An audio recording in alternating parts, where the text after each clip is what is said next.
차 씨는 브레이크를 밟았지만 딱딱했다 며 거듭 급발진을 주장했습니다. 추모 현장에 놓인 희생자 조롱글에 대해선 경찰이 작성자를 추적하고 있습니다. 피의자 차 모 씨는 사고 직후 서울대병원으로 이송돼 갈비뼈 골절 등을 치료받고 있습니다.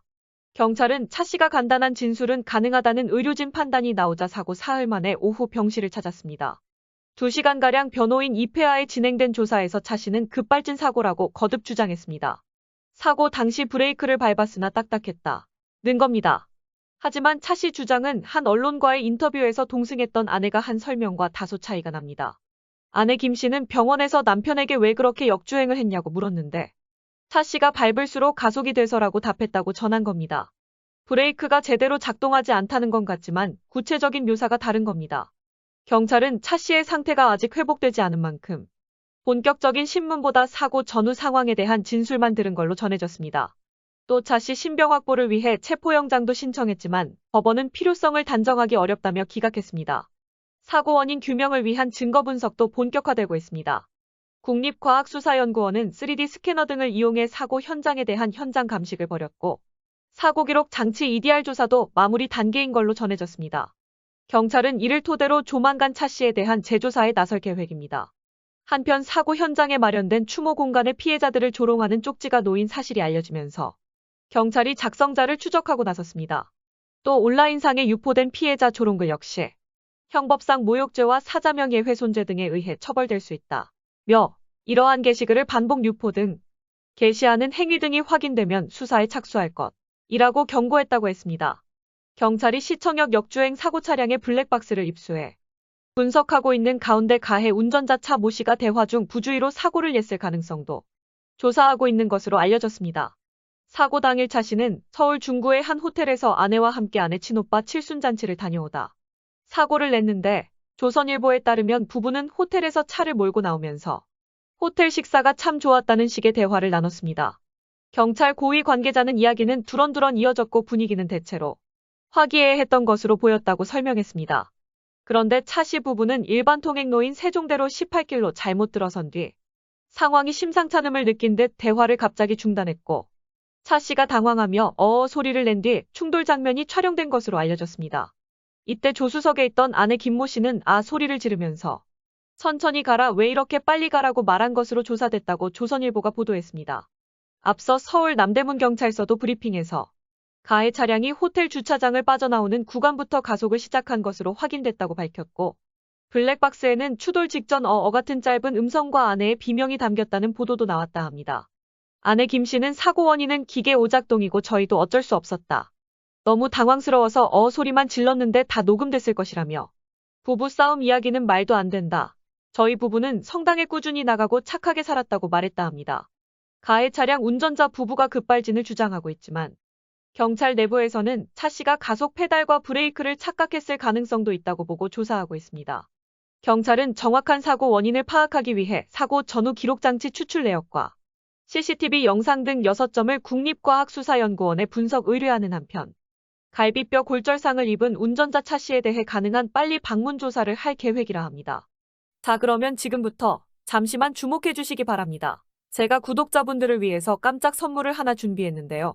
제가 항상 여러분들께 뭐라고 말씀을 드렸나요? 뉴스만 평소에 잘 챙겨보셔도 돈이 된다, 돈을 벌 수 있다라고 말씀을 드렸는데요. 자, 여러분들 여기 보이시는 이스라엘과 하마스 전쟁 같은 뉴스를 보게 되면 여러분들은 어떤 생각이 드시나요? 그냥 뉴스만 보고 끝내는지 아니면 이 뉴스를 어떻게 이용할 수 있는지 이 부분을 고민하고 계시는지 되물어보고 싶습니다. 자, 그 이유가 뭐냐면 제가 지난 11월 초에 여러분들께 뭐라고 말씀을 드렸죠. 지금은 반도체 산업에 관심을 가져야 한다. 뉴스만 보고 그냥 넘기지 마시고 투자 쪽으로 생각을 한번 해보셔야 한다라고 말씀을 드렸습니다. 그리고 나서 이런 썸네일들 뉴스를 통해서 많이 보셨을 텐데요. 이런 반도체 산업이 이슈가 됐을 때 부자들은 어떻게 생각한다고 했나요? 반도체 관련주는 뭐가 있는지, 어떤 종목이 가장 좋은지, 어디에 투자해야 돈이 몰리는지 자연스럽게 생각한다고 제가 말씀을 드렸죠. 그 이유가 뭐냐면 부자들이 봤을 때는 이슈가 곧 돈으로 이어지고 그 이슈가 나에게 돈을 벌어준다는 경험적 확신이 있기 때문에 부자들은 항상 이런 사회적 이슈를 관심 있게 챙겨본다. 이렇게 제가 말씀을 드렸는데요. 제가 지난번에 시청자분들과 함께하는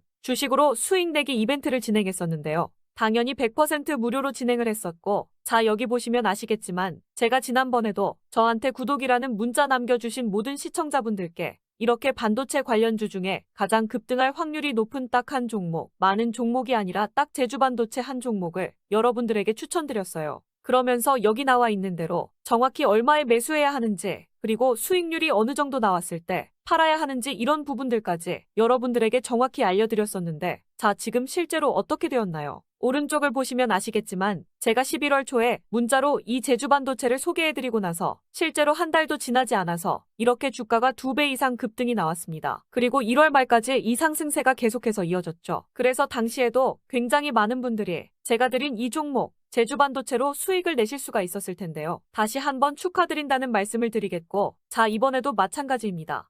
최근에 이슈되고 있는 것이 AI, 즉 인공지능 산업이기 때문에 우리가 이렇게 생각해 봐야겠죠. 인공지능 산업의 경쟁이 심화되면 인공지능 기술에는 한층 더 높은 기술력이 반드시 필요할 수밖에 없다. 그럼 그 중에서 인공지능 관련 해외 특허가 많고 실제로 특허가 적용되고 있는 기업이 가장 크게 부각받을 수밖에 없다. 당연히 우리가 이렇게 생각해야 된다는 겁니다. 자, 그렇기 때문에 제가 이번에도 뭘 보내드린다. 인공이라는 문자 보내주시면 제가 인공지능 관련주 중에 앞으로 대장주 역할을 하면서 주가가 가장 크게 급등할 한 종목을 구독자분들에게 문자로 종목명과 사고 파는 시점을 모두 알려드릴 거예요. 그래서 여러분들이 주식으로 돈 버는 연습을 한번 해보시라, 이렇게 말씀을 드리고, 혹시라도 나는 주식을 하지 않는다 하시는 분들은 주변에 주식하시는 분들에게 추천을 해주셔도 되고, 아니면 연세가 있으셔서 투자가 어려우신 분들은 이 종목을 가지고 자녀분들에게 한번 사봐라, 이걸로 한번 수익을 내서 용돈 좀 챙겨줘라, 이렇게 조언을 해주실 수도 있는 거겠죠. 그래서 지금 이 영상을 보시는 시청자분들 중에 나도 이번 종목이 좀 궁금하다 하시는 분들은 누구나 상관없이, 그리고 어느 시간대나 상관없이 부담 없이 이렇게 상단에 제 번호를 항상 남겨놓고 있습니다. 0110-4218-3137번으로 저에게 이런 식으로 인공이라는 문자 보내주시면 제가 이번에도 똑같이 무료 추천 급등주 문자를 보내드리겠습니다. 이해되시죠? 제 번호 0110-4218-3137번으로 인공이라는 문자 보내주시면 여러분들이 직접 이슈를 통해서 돈 버는 연습을 해보실 수가 있는 거고, 제가 돈을 받는 것도 아니고 투자를 대신해 드리는 것도 아니니까 부담 없이 신청해 주시면 되는 겁니다. 그리고 수익이 나면 저는 다른 것은 바라지 않습니다. 제 채널의 구독, 좋아요 한 번씩만 눌러주시기만 하시면 됩니다.